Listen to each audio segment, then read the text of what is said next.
Welcome to IT Pro TV. I'm your host, Don. Coming at you live from San Francisco, California.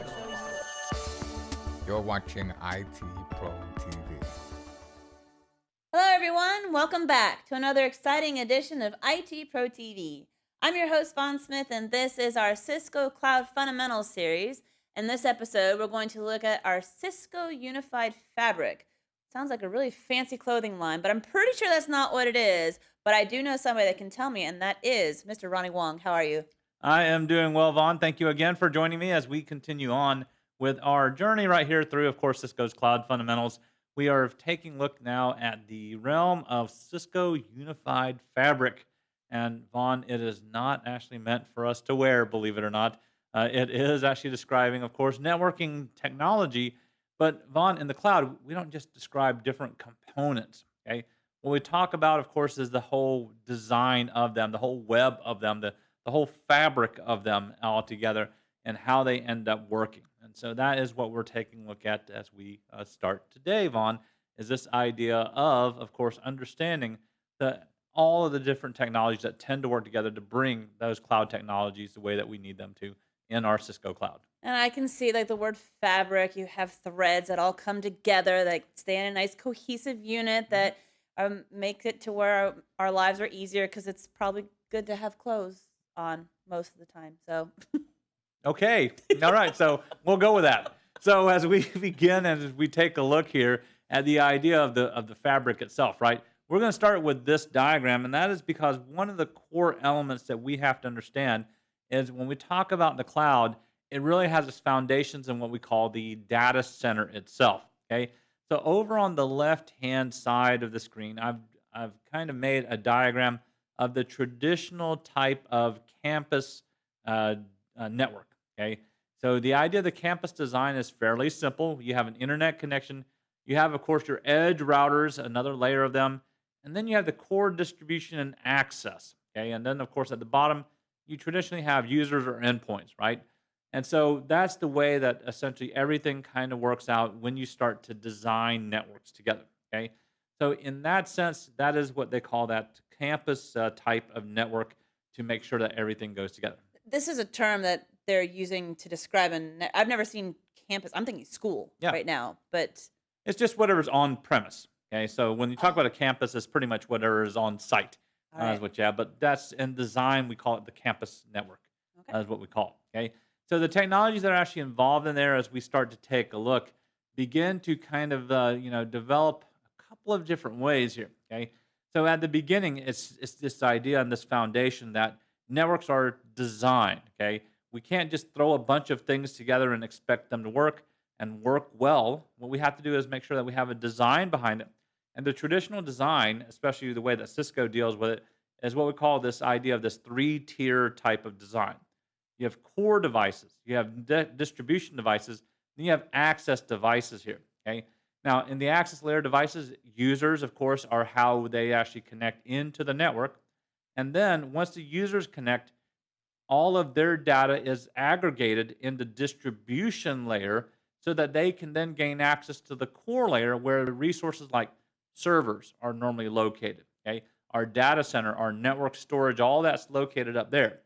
Now, the reason why we actually do that is because we have redundancy that you can take a look at right here. Okay, so I didn't draw the most detailed type of data center and network out here, but notice that you have redundancy that's built in along here so that if you have a failure of one switch, it doesn't affect the entire network.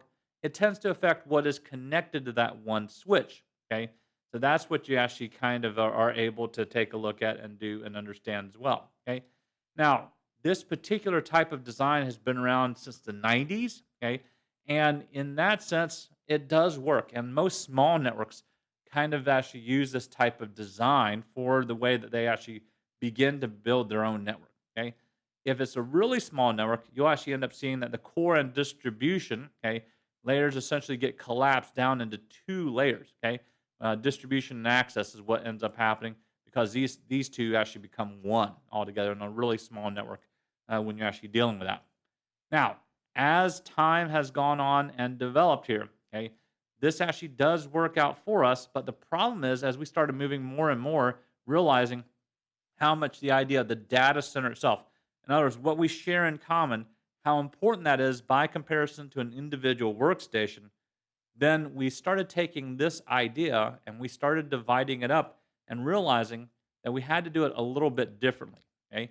And what I mean by doing a little bit differently is pretty much right over here. Okay. So we might keep that traditional type of campus network for users to access and to do what we actually need them to do. Okay. But we might have also decided that we needed to separate out our entire data center unto its own network structure as well. And now notice that at the access point, essentially, we're no longer servicing end users anymore, but we're servicing things like, well, servers, okay, and other resources that everybody across the network needs access to. So we connect them in the same way where they have access layers that are only serving multiple connections for the actual devices that everybody needs access to. Very high speed links here, okay, without a lot of anything that's actually blocking that. We also, of course, have the same thing on aggregation as well. So distribution and aggregation kind of work hand in hand. But when we talk about accessing resources, we're actually aggregating traffic to access resources and to be distributed. And then, of course, the high-speed network, in the data center core. Okay, so all those are actually pretty much the same. So core distributed access, they actually do work out. But when we start talking about the idea of data centers, here's what the breakdown essentially ends up looking like for us. And the reason why it's important is because it helps us to understand and to realize that we have to overcome a few different things here. Okay, and what we're talking about in terms of some of the trials or some of the different challenges that have to be overcome are things like what we call failure domains. Okay, also the number of access layer types of connections that we need to have as well. Okay, that is another one. And then traffic direction is another one that we also need to think about too. Okay, and all of that is because as our networks have continued to grow, we no longer can afford to have end users storing data, sensitive data on their own individual computers, especially if it's business data, because these hard drives are not designed to actually be, well, forever storage, right? Most of these things can die. Usually they have about a 3-year lifespan or so, okay? So if they actually do have company data, you want them storing them on servers that are designed to handle that storage and designed to be redundant as well, okay? So all that actually comes into play too. So what they've done is that they've built out this idea of the data center side, which is represented over here on the right-hand side, with the notions of availability as being key, okay? So with this particular type of network over here on the left-hand side, really the focus is on the users, right? Ensuring that users can get access to the resources the way that they need to, as quickly as they need to. Well, when you come over to the data center side, when you talk about that in terms of availability, we want to make sure that the servers where all of our resources abide down here or reside as well, that those are highly available as much as possible. Okay, and that means that we want to make sure that not only are they actually reliably connected, and we have redundancy to help us to do that, but that if a single device fails, that we have the ability to recover from them quickly so that we're not losing a lot of time and we're not really losing access to a lot of data as well. The other thing about this type of connection that can also be challenging for us is the number of connections that we also talked about too.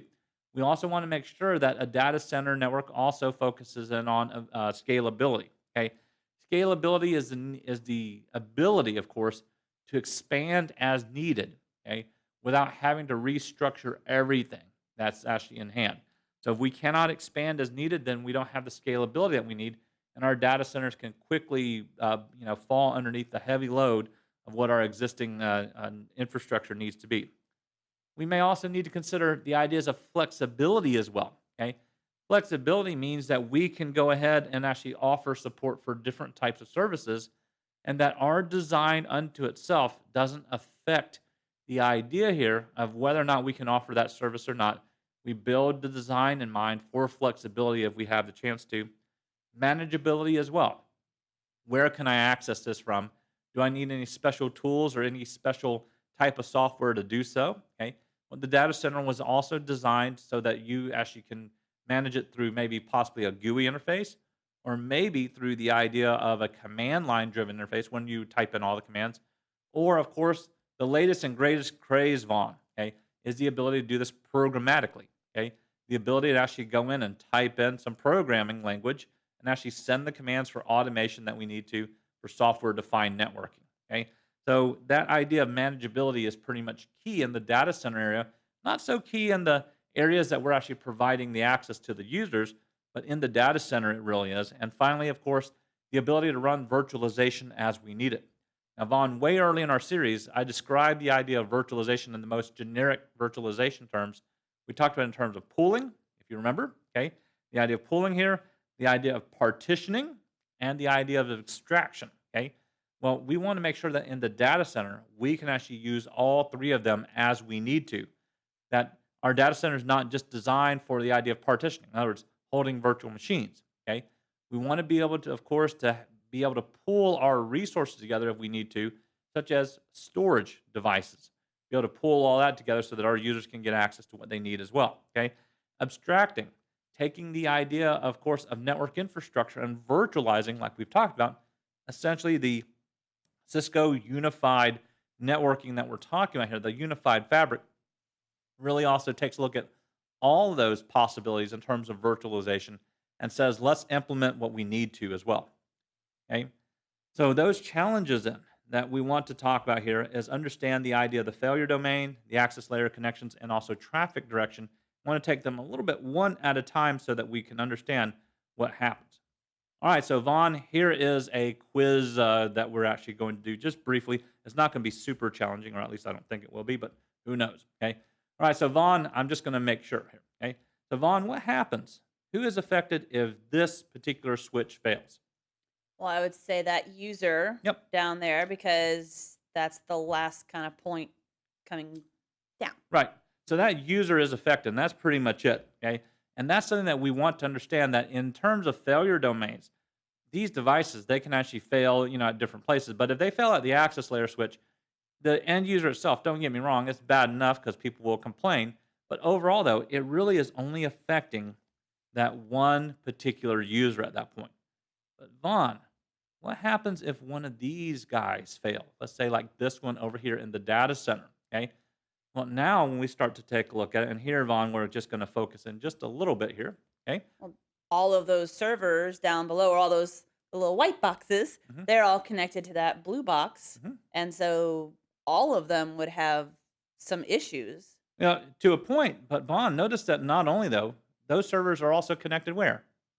To these other two that don't have issues. Oh, so okay. Yeah. So we're trying to demonstrate that if one goes down there, it maybe not is as bad. Right. Because then it kind of shifts over to the other two on the DC access to kind of handle the load. There you go. So see, A+ for you, Vaughn. Okay. Yay. So here, inside of a data center, Vaughn, inside of the cloud network, our goal, right, of being able to understand how we can do this, okay? One of our goals is this. If a device fails, we don't have what? A single point of failure, unlike what we saw over here on the access layer. And I don't mean this to sound disrespectful, but overall, though, right, we really aren't super concerned when one particular end user is kind of not able to do what they need to do. We can always move them over to another switch, okay? But it does take some time and some action to be able to do that, to move all those cables over, to put something else in place, whatever it is, it takes time to do so. But Vaughn, over here on the right-hand side in this data center idea, okay, if this one device fails, guess what? It doesn't really affect the overall access to the servers. Now, don't get me wrong, it might do a little bit more latency, it might be a little bit slower. It depends on the switches and what else is actually here in the fabric of all the things that we're connecting to. But this is the idea, is that we want to eliminate as much as we can the failures that can happen and who it actually affects, or limit it as much as we can, okay, to what happens here. So good job, Vaughn, okay, and what we're taking a look at. Now, let's take a look at the next one here, okay. Let's talk about the idea of access layer connections as well, okay. So in access layer connections, we do have single points of failure, right, Vaughn? Most of the time, regular workstations, we don't have two NICs in regular workstations. We tend to have one.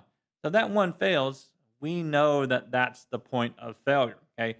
Is normally, if it's a NIC here, that's usually what happens, right? if there's that.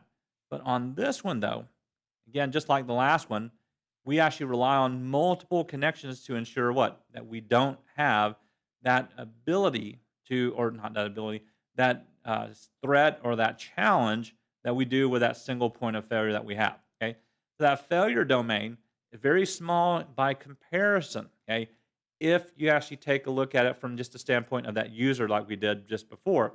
But if we could actually do anything over here in the data center that caused failure, a failure domain, you'd have to actually bring down so many pieces of equipment to make that actually happen and fail.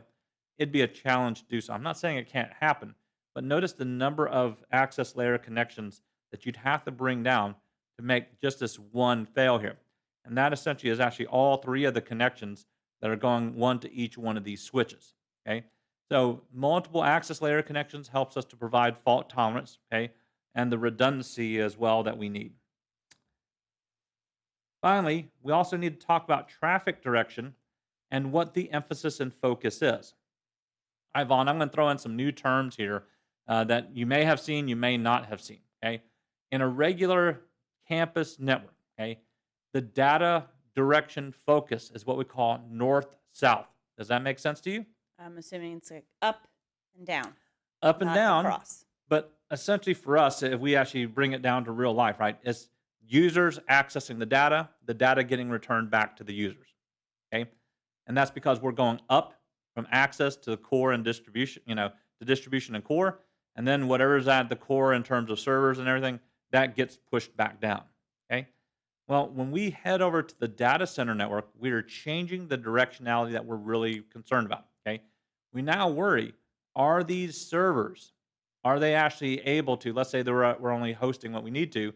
Among those, are they synchronized the way that we need them to be? Okay. In other words, is the data between them, are they actually talking to one another? Are they grouped together or clustered together the way that they need to on these layers? Do I have the redundancy that I need to? Okay, as I go across these devices, can they communicate with each other? Can they align themselves or configure what they need to with each other as well? Okay. So east-west is not more about the idea of getting the end user any data.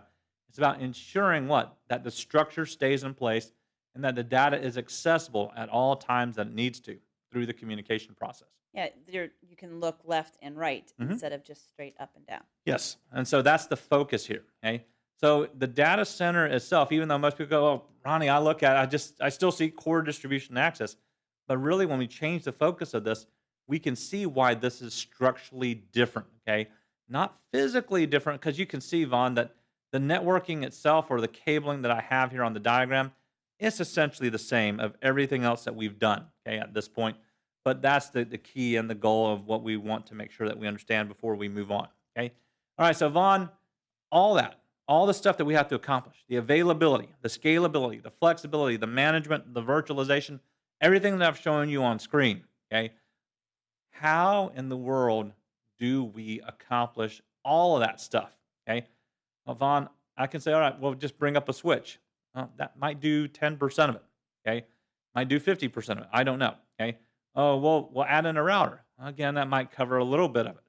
But Vaughn, what we want is the solution that actually provides for us everything that we just talked about, right?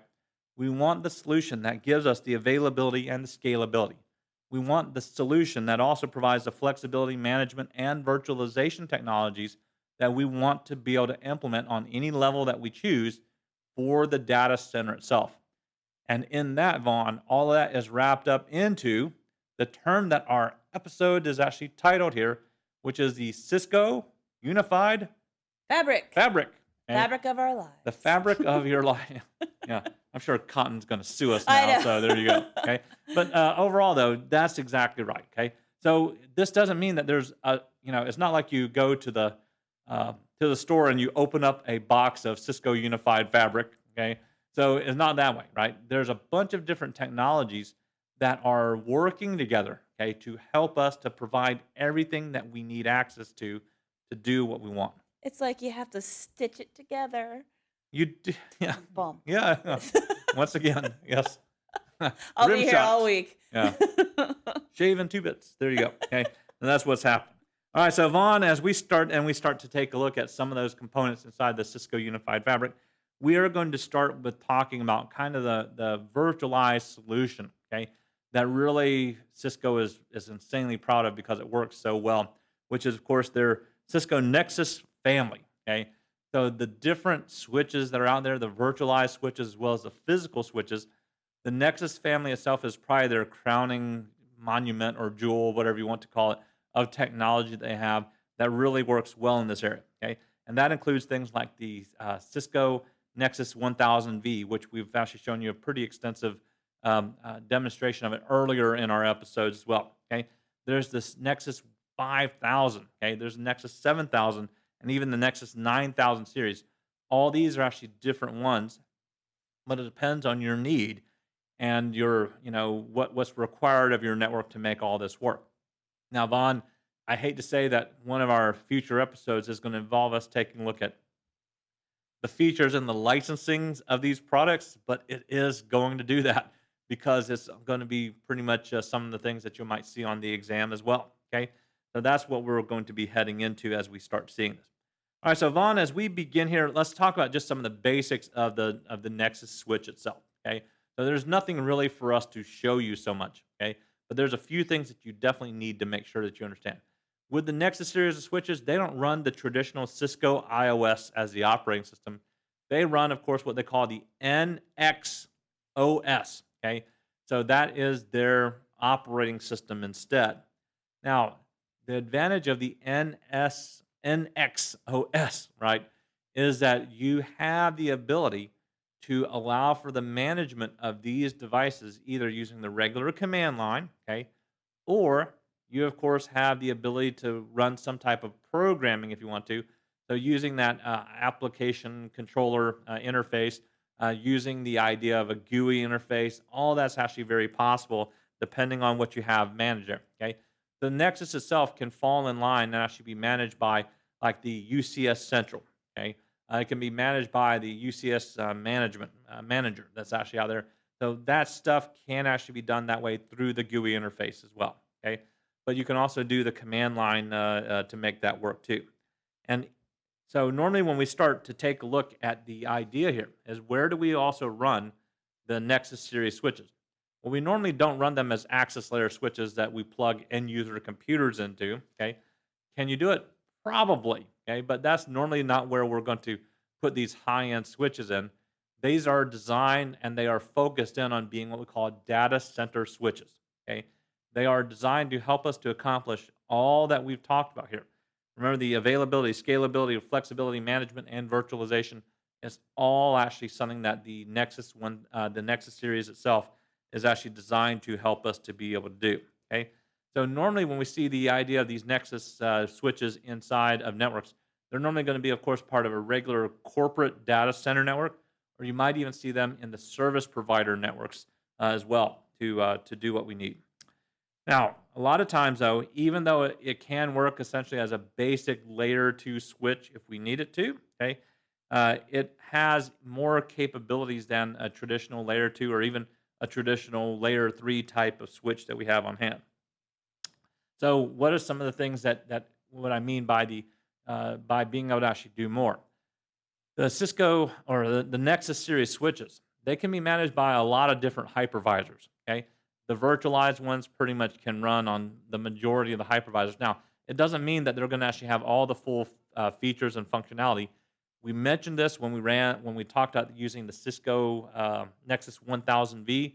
If you run it on VMware itself on ESXi, you'll get all the features. And the reason why, Vaughn, is that remember that was pretty much developed hand in hand with VMware. Okay, if you run it on a hypervisor, you really only get access to that virtual security gateway as far as the networking services that's actually out there.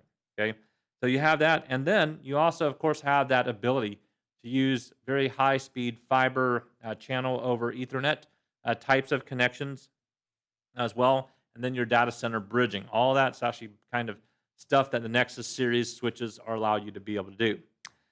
All right, so Vaughn, once we actually kind of understand that, there's also one other thing. Now, let's go back to my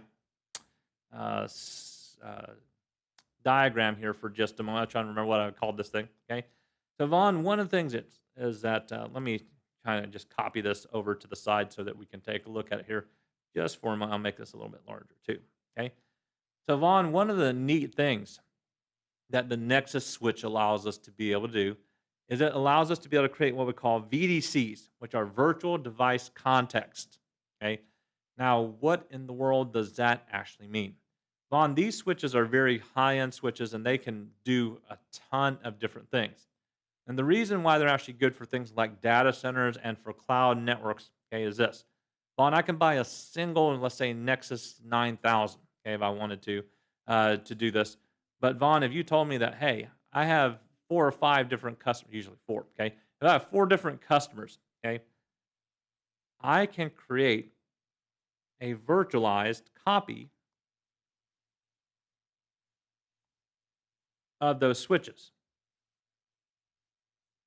So even though this top one up here may actually be my physical switch, I can create a logical copy of that switch. And then, Vaughn, you can assign them to individual tenants for their own management if we need to. So essentially, this is a virtualization technology that can be used with our Cisco Nexus switches, right? So this is the idea of partitioning is what it is, okay? So we can partition that virtual device context so we actually treat each one of these as if they're actually individual Cisco Nexus 9000 switches, okay? So that way we can provide separate administration and management, okay? We can also isolate failures too, okay, in between the actual different contexts.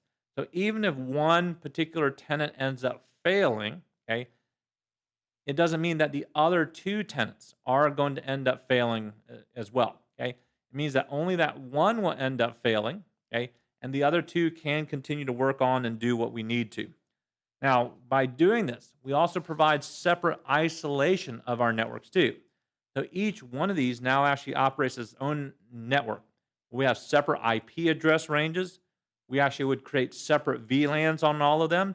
If we needed to perform routing, we actually individually can actually do VRFs, the virtual routing and forwarding. Okay, we can even create our virtual port channels. Okay, to help us to make the connections that we need to as well.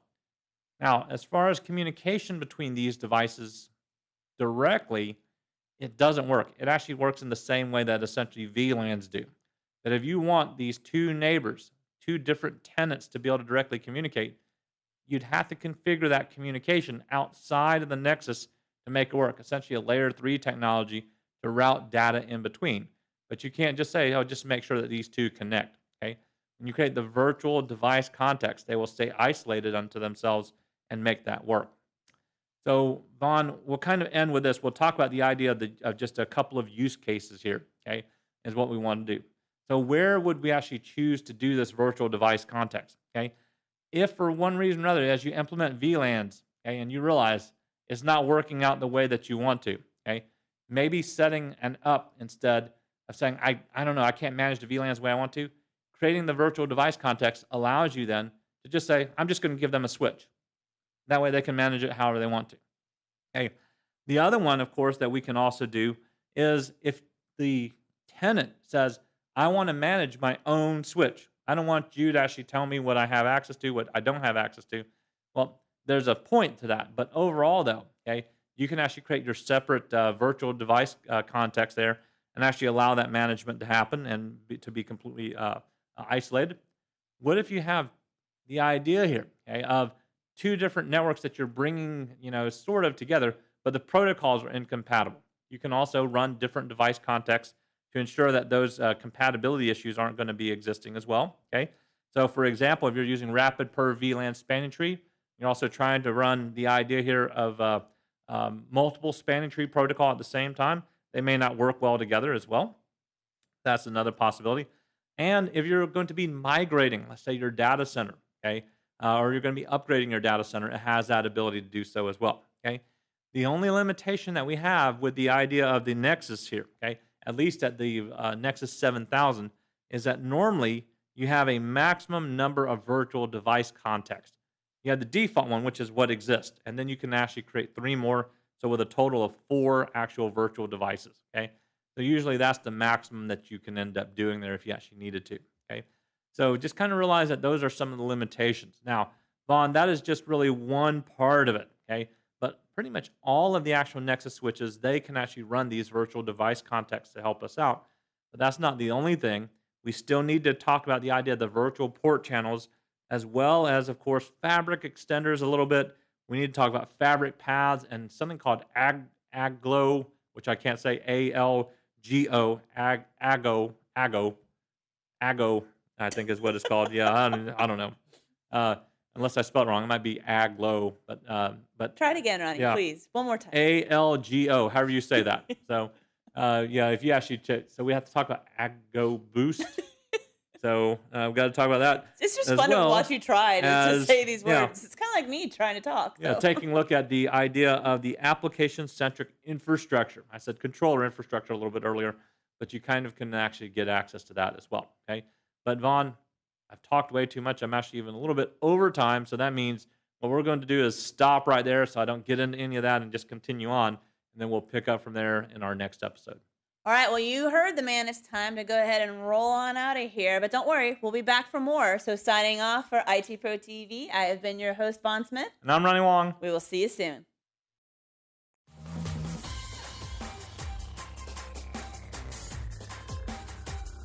Thank you for watching IT Pro TV.